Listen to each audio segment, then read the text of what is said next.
저는 계속 빌립보서 말씀을 강의하고 있고요. 제가 원래 설교하는 스타일은 그 원포인트 설교입니다. 그래서 원래는 이렇게 단락단락을 나누지 않고 한 장을 전체 아니면 그러니까 그 한 권을 전체를 제가 이렇게 원포인트 설교를 하는 설교인데, 오늘 본문에 있는 말씀 19절에서 30절까지 있는 말씀을 저희가 이해하려면 빌립보서에서 이야기하고 싶은 바울의 핵심이 무엇인지를 파악하는 것이 중요합니다. 빌립보서 전체가 아니라 2장에서만으로도 우리가 그 이야기를 유추해낼 수 있어야 됩니다. 그러니까 바울에게 있어서 빌립보 교회에게 하고 싶은 이야기가 과연 중요한 그 이야기가 무엇인가? 그 핵심이 무엇인가죠. 그 핵심이 무엇일까를 이렇게 곰곰이 생각해 보면 빌립보서 말씀의 가장 중요한 키포인트는 사실은 그리스도 예수의 마음입니다. 그러니까 그리스도 예수의 마음이 되게 중요한 키워드예요. 그러니까 바울에게 있어서 교회란, 특히 빌립보 교회를 보면서 좀 부족하다고 느끼는 것, 그리고 빌립보 교회가 갖춰야 된다고 생각하는 것이 과연 무엇일까? 빌립보 교회가 놓치고 있는 게 무엇일까를 생각할 때 그리스도의 마음입니다. 그리스도 예수의 마음인 거죠. 조금 더 확장시키면 그리스도 예수를 위한 그 어떤 무언가를 하는 것에 대한 그 마음을 빌립보 교회가 놓치고 있는 건지 모르겠지만 빌립보 교회 내지는 그 안에 구성원들 중에 일부가 놓치고 있는 것처럼 보여요. 그래서 지금 제가 말씀드렸지만 빌립보서는 옥중서신이라고 그래서 지금 바울이 옥에 갇혀 있는 상태에서 본인이 직접 빌립보 교회를 방문해서 그들에게 가르치고 그들에게 어떤 하나님의 말씀, 그리고 교회가 어떻게 나아갈 것인지에 대해서 가르치고 교육하고 이끌어 주기를 원하는데 지금 본인이 갇혀 있으니까 어떻게 하지를 못하는 거죠. 그래서 지금 서신서를 쓰는 거예요. 서신서를 쓰면서 바울이 지금 바울을 대신해서 누군가를 보내기를 원하고 있습니다. 19절에서 보면. 그래서 저는 이제 오늘 본문의 제목을 믿음의 동역자 이렇게 처음엔 이렇게 적었어요. 그러면 지금 바울이 누구를 보내고 싶은데 빌립보 교회에서의 문제, 가장 핵심적인 그 문제를 바울이 지적할 때 그 본문의 말씀이 이겁니다. 21절의 말씀을 보면요. 제가 읽겠습니다. 21절 보면 그들이 다 자기 일을 구하고 그리스도 예수의 일을 구하지 아니하되라고 이야기하고 있어요. 그러니까 지금 자신들의 일들을 구하고 있어요. 내가 하고 싶은 것, 내가 무언가를 해야 될 것, 나의 유익을 위해서 무언가를 하는 것, 이것들의 지금 빌립보 교회인지 그들이라고 지칭되어 있는 일부인지 빌립보 지역에 살고 있는 그 어떤 다른 공동체인지 모르겠지만 지금 빌립보 교회가 지금 직면하고 있는 문제는 바로 지금 그리스도 예수의 일을 먼저 구하지 않고 자신의 일을 구하는 무리들이 점점 늘어나고 있는 거예요. 그리고 그들이 빌립보 교회와 갈등의 구조가 있고 그 일에 빌립보 교회가 힘을 잃어가고 있는 거예요. 왜요? 왜 그럴까요? 라고 했을 때 빌립보 교회는 지금 지도자를 잃었어요. 리더가 부재 중이에요. 리더가 부재 중이어서 구심점을 잡아줄 사람이 없는 거예요. 그러다 보니까 빌립보 교회가 그들과의 그리스도의 일을 구하지 않고 자신들의 일들을 먼저 구하는 그 무리들 속에서, 그 무리들과의 관계 속에서 빌립보 교회가 점차 힘을 잃어가고 있어요. 빌립보 교회를 향해서 바울이 1장에 뭐라고 표현했냐면 너희는 내가 복음을 전하는 일에 적극적으로 동참하고 적극적으로 지지하던 너희는 동역자다라고 이야기를 했거든요. 그런데 그 공동체가 무너지고 있는 거예요. 그러니까 바울이 자신이 그 자리를 가서 구심점의 역할을 다시 하고 싶은데 그러지 못하고 있는 거예요. 그러지 못하고 있어서 나를 대신해서 누군가를 보내고 내 역할을 감당할 수 있는 그 누군가를 보내고 싶은데 그 보내고 싶은 첫 번째 사람이 누구냐? 바로 디모데입니다. 19절에서 20절을 보겠습니다. 한번 같이 봅니다. 제가 읽을게요. 내가 디모데를 속히 너희에게 보내기를 주 안에서 바람은 너희의 사정을 알므로 안위를 받으려 함이니 이는 뜻을 같이하여 너희 사정을 진실이 생각할 자가 이밖에 내게 없음이라. 지금 바울의 입장에서는 자신을 대체해서 자신의 그 어떤 일들을 감당할 수 있는 사람을 디모데라고 지칭하고 있고 디모데밖에 없다라고 생각을 하고 있어요. 그 이유가 바로 그 다음에 나오죠. 그 22절부터 보면 22절에 디모데의 연단을 너희가 안 하니 자식이 아버지에게 함같이 나와 함께 복음을 위하여 수고하였느니라 라고 이야기하고 있습니다. 이 구절 때문에 디모데를 바울의 믿음의 아들이라고 지칭하는 거예요. 바울이 그렇게 지칭을 했거든요. 아들이 자식에게 하는 것처럼 지금 디모데가 나를 위해서 내가 수고하고 있는 복음 전하는 일, 예수 그리스도를 증거하는 일에 헌신적으로 도왔다는 거예요. 그리고 그 모든 거에 수고와 노력과 연단, 어려움을 다 너희도 안다. 그래서 그 구심점을 잡을 수 있는 사람을 나는 디모데로 생각한다. 왜? 그 어떤 연단이란 단어에는 어려움을 극복한 것도 있잖아요. 고난을 극복한 것도 있어. 그걸 내포하고 있습니다. 그러니까 바울이 복음을 증거하면서 막 옥에도 갇히고 매도 맞고 막 죽을 위기에도 처하고 이러는 그 모든 과정 속에 디모데가 같이 한 거예요. 그것을 같이 본 거죠. 그러니까 이 어려움 속에서 바울과의 함께했던 경험들을 통해서 그는 단단하게 예수 그리스도의 일을 위해서 자신이 전진해 나갈 것이고 그 일들을 바울처럼 완벽하진 않지만 열심히 극복할 수 있다라고 판단했기 때문에 디모데를 보내려고 합니다. 그래서 23절을 보면 이러죠. 그러므로 내가 내일이 어떻게 될지를 보아서 곧 이 사람을 보내기를 바란다. 디모데를 내가 보내길 바라는데 지금 내가 옥에 갇혀 있는 이 상황이 어떻게 변할지 모르는 거예요. 그래서 내가 좀 내 상황을 좀 보면서 디모데를 보낼 건데 24절에 나도 속히 가게 될 것을 주 안에서 확신한다. 나도 너희에게 갈 거야. 왜? 옥에서 금방 이제 나올 수 있을 것 같거든요. 내가 옥에서 나오면 내가 너희한테 먼저 갈 거야. 속히 갈 거야. 그 전에 디모데를 보낼 거야. 그러니까 너희가 지금 잃어버리고 있었던 그 예수 그리스도를 향한 그 열정과 예수 그리스도의 일들을 감당하고 있던 그 헌신들을 놓치지 마라. 라고 이야기를 하죠. 근데 오늘 이제 집중하고 싶은 건 주인공이 디모데가 아니에요. 제가 말씀드리고 싶은 거는. 디모데를 보내고 싶어 했던 바울의 마음은 그래요. 그러니까 내가 볼 때 디모데밖에 없는 것처럼 보여요. 그런데 바울이 디모데를 먼저 보내고 싶지만 보내지 않고 다른 사람을 보내려고 합니다. 25절을 보면 이렇게 얘기하죠. 그러나 에바브로디도를 너희에게 보내는 것이 필요한 줄 생각한다. 라는 거예요. 에바브로디도라는 사람이 나옵니다.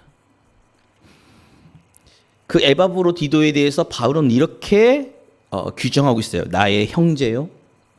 함께 수고하고 함께 군사된 자요. 너희 사저로 내가 쓸 것을 돕는 자라. 그러니까 나의 동역자라는 거죠. 이 에바브로디도가. 그래서 제가 에바브로디도가 누굴까 해서 막 찾아봤어요. 찾아봤더니 에바브로디도는 딱 이 빌립보서에 딱 두 구절 나옵니다. 두 군데 나오는데 2장에 지금 오늘 지금 보고 있는 이 말씀과 4장에 있는 말씀에 에바브로디도에 대해서 이야기하는데 에바브로디도가 어떤 사람이었는가를 좀 보려고 하면 4장을 같이 볼게요. 4장을 보면 4장 18절입니다. 4장 18절을 같이 볼게요. 제가 읽겠습니다. 내게는 모든 것이 있고 또 풍부한지라. 에바브로디도 편에 너희가 준 것을 받음으로 내가 풍족하니 이는 받으실 만한 향기로운 제물이요 하나님을 기쁘시게 한 것이라. 여기서 에바브로디도 편으로 너희가 나에게 풍성한 열매를 줬다라는 거죠. 그게 뭐냐면 이렇게 어떤 그 헌금이에요. 바울이 복음을 증거하는 일에 헌신할 수 있도록 빌립보 교회가 자신들이 헌금을 모아서 바울에게 전달하고 싶었는데 그 전달한 자가 에바브로디도입니다. 그래서 좀 찾아봤어요. 그랬더니 성경 밑에 보면 이렇게 조그맣게 주석처럼 나온 게 있잖아요. 그 인물에 대해서 나온 걸 보니까 에바브로디도를 빌립보 교회의 지도자라고 표현한 데가 있고요.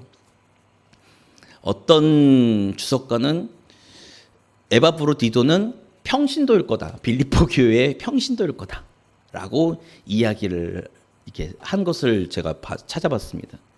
어쨌든 간에 빌립보에서 있었던 사람이에요. 그 사람이 빌립보 교회가 바울을 위해서 모았던 헌금을 바울에게 전달하려고 바울에게 왔던 사람이에요. 그런데 바울에게 왔는데 바울이 어떻게 표현하냐면 30절 후반에 보면 나를 섬기는 너희의 일에 부족함을 채웠던 사람이에요. 에바브로디도는. 그러니까 무슨 말이냐라고 하면 이런 거예요. 자, 바울이 복음을 증거하는 데 있어서 아까도 말씀드렸지만 때로는 감옥에도 갇히고 때로는 어려움에도 처했어요. 그러다 보니까 함께 바울을 이렇게 좀 도와줘야 될, 여러 면에서 도와줘야 될 사람들이 옆에 필요하고 있었어야 돼요. 그런데 빌립보 교회는 아까도 빌립보서 1장을 말씀드렸지만 1장에 바울은 빌립보 교회를 너희는 나와 내가 복음을 전하는 일에 너희는 나와 함께 했던 동역자다. 나를 도왔던 사람들이다 라고 이야기를 했는데 빌립보 교회와 바울과는 물리적인 거리가 있어요. 떨어져 있는 거죠. 그러니까 헌금을 통해서 재정적인 도움을 줄 수도 있고 기도를 통해서 영적인 도움을 줄 수도 있어요. 근데 물리적으로는 안 되는 거예요. 그 물리적인 부족함을 누가 채웠는가? 에바브로디도가 채웠다는 거예요. 그러니까 때로는 바울이 뭐 매를 맞아서 만약에 예를 들면 매를 맞아서 좀 누워 있으면 그 수발을 들었던 사람 중에 한 사람이 에바브로디도일 수도 있고요. 아니면 에바브로디도를 통해서 바울이 하고 싶었던 이야기들을 누군가에게 전달하는 메신저로 도왔을 수도 있는 거죠. 바울이 직접 나서서 복음을 증거하지 못할 때 바울을 대신해서 복음을 증거하는 일에 헌신했던 사람일 수도 있습니다. 구체적인 얘기는 안 나오지만 아까 에바브로디도에 대해서 소개할 때 그는 나의 형제요. 함께 수고하고 함께 군사된 자 그리고 너희 사자로 내가 쓸 것을 도왔던 자라고 에바브로디도를 바울이 설명하고 있죠. 근데 문제가 생겼어요. 에바브로디도에게. 그렇게 같이 했더니 말씀을 보면요. 26절을 보면 그가 너희 무리를 간절히 사모한다라는 거예요. 그러니까 같은 믿음의 공동체에 있었던 사람이었으니까 그리워 약간 향수병 같은 거죠. 향수병 같은 거를 이제 경험했나 봐요. 근데 그걸 경험했던 이유가 바로 그 다음에 나오는데 자기가 병든 것을 너희가 들은 줄 알고 심히 근심했다라는 거예요. 에바브로디도가 병에 걸렸어요. 이 병이 어떤 병인지 모르겠는데 뭐 때로는 뭐 풍토병일 수도 있고요. 뭐 그 당시에 유행했던 뭐 전염병일 수도 있겠지만 어쨌든 바울과 함께 고생하면서 바울의 일을 도왔던 에바브로디도가 죽을 병에 걸렸어요. 그 다음이 이겁니다. 27절에 그가 병들어 죽게 되었으니 라고 바울은 이야기하죠. 병이 들었는데 죽게 되었어요. 그러니까 죽을 병에 걸린 거예요. 에바브로디도가. 그런데 하나님이 그를 긍휼히 여기셨다라는 거죠. 그래서 아직 죽지 않고 생명을 유지하고 있는 거고요. 그뿐 아니라 또 나를 긍휼히 여기사 내 근심 위에 근심을 면하게 하셨다라는 거예요. 그러니까 바울에게 있어서 에바브로디도는 충실한 일꾼이었고 충실한 동역자였어요. 믿음의 동역자였어요. 그런데 그가 이게 죽을 병에 걸린 거예요. 그 죽을 병에 걸렸는데 하나님이 그를 긍휼히 여기셨고 아직 죽지 않고 살려놓고 계시고, 근데 이대로 놔둬서는 안 될 것 같은 거죠. 그래서 바울이 에바브로디도를 보내려고 하는 겁니다. 어디로요? 빌립보 교회로요. 그러면서 28절에 이렇게 얘기해요. 그러므로 내가 더욱 급히 그를 보낸 것은 너희로 그를 다시 보고 기뻐하게 하며 내 근심도 덜려 함이라 라고 이야기를 하죠. 그러니까 에바브로디도를 향한 바울의 이 마음이 이제 저희가 느낄 수 있는 거죠. 열심히 이렇게 사역하다가 병들어서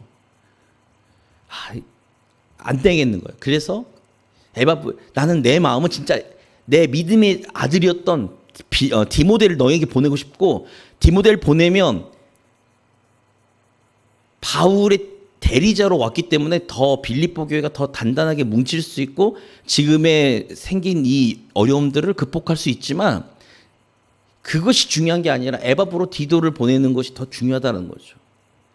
근데 중요한 게 있어요. 에바브로디도를 먼저 보내기로 결정했던 이유가 첫 번째, 그가 병들었기 때문도 있는데 꼭 그렇지만은 않아요. 자, 30절 초반부를 보면 이렇게 바울이 이야기합니다. 에바브로디도가 그리스도의 일을 위하여 죽기에 이르러도 자기 목숨을 돌보지 아니하는 사람이에요. 아까 비슷하죠? 누구를 묘사할 때 얘기 나온 표현이죠? 그리스도의 일을 죽기까지.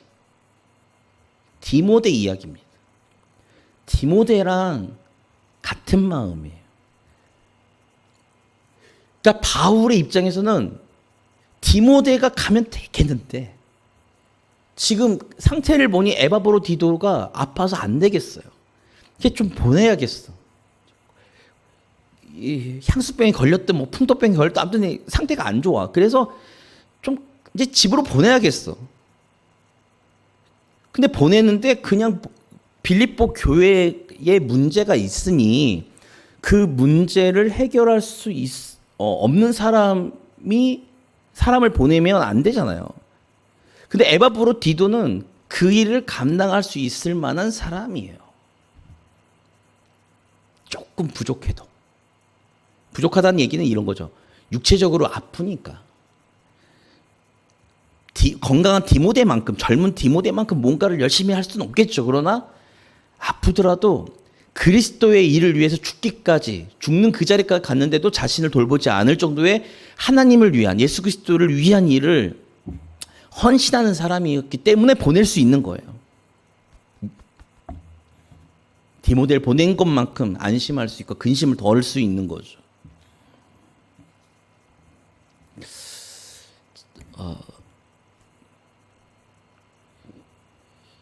그래서 저는 이렇게 보면, 오늘 말씀을 이렇게 보면서 저는 이게 바울의 일대기를 이렇게 보면 바울이 그 관계성 중심의 사람일까요? 목적 지향적인 사람일까요? 라고 질문을 던지면 누구일 것 같습니까? 제가 보는 관점에서 바울은 목적 지향적 사람이에요. 왜 그러냐 하면 사도행전을 보면 바울은 원래 교회를 핍박하던 사람이었어요. 그리스도인들을 붙잡아서 감옥에 가두고 죽이려고 들었던 사람이었거든요. 근데 그 일에 앞장섰던 바울이 예수 그리스도를 믿고 예수 그리스도를 만나고 회심하면서 예루살렘 교회에서 인정을 받을 수 있었던 그 교두보가 누구냐면 바나바입니다. 그럼 믿음의 빚진 자로서 바나바는 바울에게 굉장히 중요한 사람이에요. 그 처음에 바나바랑 그 바울이랑 같이 전도 여행을 떠나죠. 그런데 나중에 결별해요. 왜 결별할까요? 뜻이 안 맞아서요. 그래서 목적 지향적인 사람이라고 저는 판단을 해요. 그리고 이렇게 보면 그 바울의 일대기를 보면 그 바울은 예수 그리스도를 전하는 복음 사역을 위해서 수많은 것들을 포기합니다. 그래서 예수 그리스도를 복음을 증거하는 일에 진짜 목숨을 건 사람이에요. 그래서 저는 개인적으로 저도 이제 목적 지향적인 사람이니까 딱 보면 바울을 딱 보고 바울의 이렇게 바울 서신들을 보면서 바울이 추구하는 걸 보면 야 진짜 목적 지향적 사람이다 라고 야 나랑 비슷한 면이 많아 라고 생각을 했는데 제가 놓치고 있는 게 바로 이거죠. 빌립보 교회 아까 제가 말씀드렸죠. 바울이 강조했던 게 뭐죠? 그리스도 예수의 마음입니다. 바울은 회심하기 전에도 회심하고 나서도 굉장히 목적 지향적이었어요.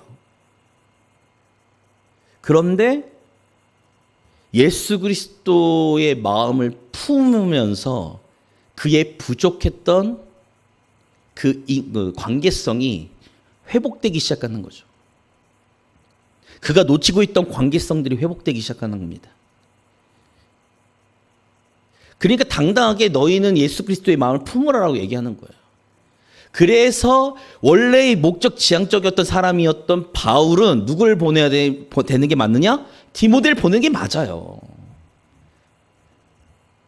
그런데 디모데를 제끼고 병든 에바브로디도를 먼저 보내는 것은 에바브로디도를 향한 바울의 애틋한 마음이에요. 그를 생각하는 마음인 거죠.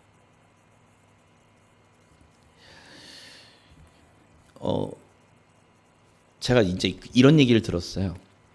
뭐였냐면 제가 감동받았던 얘기 중에 하나인데 뭐 실명은 밝히지 않겠습니다만 저기 신도림에 있는 어느 교회 큰 교회인데 저희 이제 처갓집이 거기 토백이시거든요. 그 교회. 저희 와이프 할아버지는 거기 이제 장로님으로 재직하시다 돌아가셨고 은퇴하시고 뭐 지금 장인어른은 거기 안수 집사님이고 아무튼 거기 식구들이 다 처갓집 식구들이 거의 그 교회 토백이가 이게 중직들이에요. 토백이란 표현보다는 중직이 낫겠네요. 기둥들이에요. 전에 있던 목사님이 이제 은퇴하시고 새로운 목사님이 오셨는데 새로운 목사님이 부목사님이 한 분을 데리고 오셨대요. 데리고 오셔서 이분에게는 아무것도 안 맡기세요. 뭐만 맡기냐면 자기 비서처럼 항상 데리고 다니세요. 그러니까 교인들 입장에서 그리고 약간 말을 좀 어눌하게 하신대요. 이게 어눌하게. 그러니까 교인들 입장에서 더군다나 이제 부임하신 지 얼마 안 되는 담임 목사님이시잖아요. 은퇴하신 목사님의 후임으로 오셨으니까 오셨는데 부목사님이라고 데리고 오셨는데 아무 부서를 맡길 수 있는 능력이 없어요. 성도들 입장에서. 말도 어눌하게 해요. 설교도 안 시키세요. 아무것도 안 시키시고 그냥 목사님이 데리고만 다니세요. 그래서 교인들 입장에서는 잉여 자원이잖아요. 사례비를 드려야 되는 어쨌거나 지출로 빠지는 근데 교회에 덕이 도움이 되지 않는 그런 사람인 것처럼 보이는 거죠. 성도들은 그 내막을 잘 몰랐으니까. 그래서 이제 중직들이 참다. 또 이 부목사님이 잠깐 말실수를 좀 하신대요. 그러니까 잠깐만 이 갈등 요소를 잠깐만 만드시는 거예요. 그래서 참다 못해서 담임 목사님한테 얘기를 드렸대요. 건의를.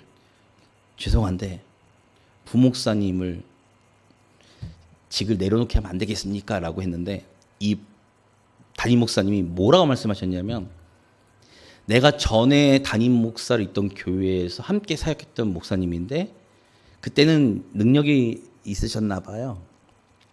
부서를 하는데 교육 부서를 맡아서 하는데 수련회를 갔다 오는 와중에 교통사고 나셨대요. 그래서 머리를 좀 다치시고 몸이 불편하신 장애를 얻으셨대요. 그러면서 중직들에게 내가 목회할 때 같이 도왔던 사람이었는데 그 목회를 돕다가 다쳤는데 내가 어떻게 저 사람을 버릴 수 있느냐. 그래서 교회가 불편한 거 안다. 교인들이 불편해하는 거 안다. 그런데 나는 저 사람을 버릴 수 없다. 내가 은퇴하는 그날까지 저 사람과 내가 함께 하겠다. 라고 하셨대요. 그 자리에 누구도 있었냐면 저희 장모님도 있으셨거든요. 그 얘기를 제가 제 와이프를 통해서 들었는데 되게 감동을 많이 받았거든요.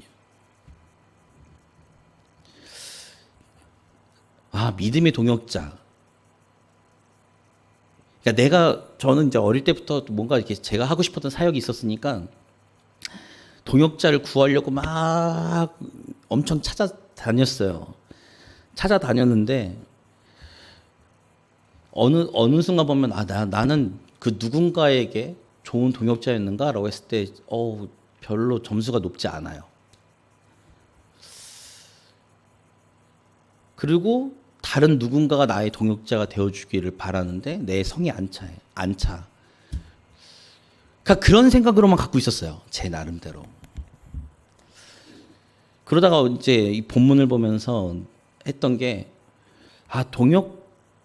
나의 믿음의 동역자의 자질이 뭘까라고 생각했을 때 예수 그리스도의 일을 우선시하는 사람이 참된 동역자, 하나님께서 기뻐하시는 동역자가 아닐까라고 생각을 하게 됐습니다. 그러니까 그 전에 동역자였다라고 제가 과감하게 표현할 수 있는 사람들은 그냥 저를 도울 수 있는 사람이었지, 이 그리스도 예수의 일을 자신의 목숨을 내놓고 할 수 있는 사람들이 아니었거든요. 그래서 이제 오늘 본문을 주면서 기도를 다시 시작했습니다. 하나님, 믿음의 동역자들이 자들을 만약에 만나게 될 때 제가 우선시해야 될 것은 그리스도 예수의 일에 자신의 목숨을 죽기까지 충성하는 사람들, 나란 사람을 돕는 게 중요한 것이 아니라 그 일에 목숨을 걸 수 있는 사람들이, 물론 저도 그 목숨을 걸어야겠죠.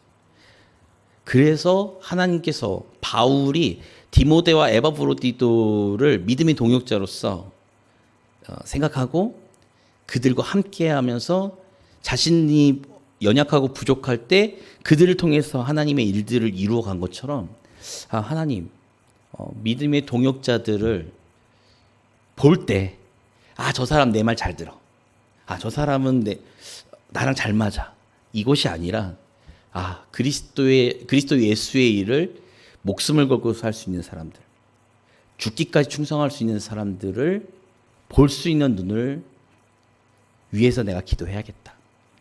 이렇게 제 자신을 위해서 이게 생각을 했습니다. 이걸 이제 좀 달리 말씀드리면, 아까 제가 에바브로디도를 이렇게 누군가라고 했을 때 평신도라고도 누군가는 이야기했다고 말씀드렸잖아요. 그러면 이제 우리 성도님들도 사실상은 이제 목사님 목회를 돕는 동역자이기도 합니다. 우리 성도님들이. 그렇기 때문에 그리스도 예수의 일을 위해서 죽기까지 충성할 수 있고, 죽기까지 내가 그리스도 예수를 위해서 그리스도 예수의 마음을 품고서 그 일을 감당할 수 있는 교회가 되고 성도가 되어야, 빌립보 교회를 통해서 바울이 꿈꾼 것처럼 우리도, 이 한사람 교회도 그런 하나님께서 기뻐하시는 교회가 될 수 있습니다. 믿음의 동역자가 되어주셔야 돼요. 어렵죠. 아까도 말씀드렸잖아요. 아까 지칭했던 그들이라는 사람들이 예수 그리스도를 안 믿는 사람들이 아니에요. 예수 그리스도를 믿는 사람들입니다.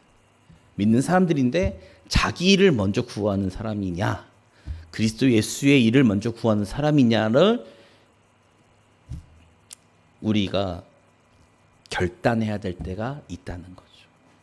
그래서 저는 저희 교회가 좀 작지만 그래도 한 분 한 분이 자기를 먼저 구하는 것이 아니라 그리스도 예수의 일을 먼저 구할 수 있는 하나님 앞에서의 충성된 자, 예수 그리스도 앞에서 충성된 제자, 교회의 아름다운 믿음의 동역자 및 구성원으로서 우리 성도님들이 함께 해주실 때 이 지역에서 하나님이 우리 교회를 통해서 하실 놀라운 일들을 이루어 가시리라 믿습니다. 그래서 우리 자신을 위해서 기도하시고 목사님을 위해서 기도해 주시고 교회를 위해서 그런 부분들을 위해서 함께 기도해 주시면서 디모데처럼, 여기서 제가 에바브로디도처럼이라고 말씀 못 드리겠어요. 왜냐하면 에바브로디도가 아프잖아요 지금. 그러니까 디모데처럼 정말로 충성된 그런 믿음의 동역자들이 함께 되어 주시기를 주님의 이름으로 부탁드리면서 함께 그 일을 위해서 기도해 주시기를 바라서 2023년도죠. 이제 곧 23년도가 되는데 내년에는 좀 더 힘있고 좀 더 강하게 교회가 그리스도의 일을 위해서 달려나갈 수 있는 목사님과 성도님들과 교회가 되기를 기도하겠습니다.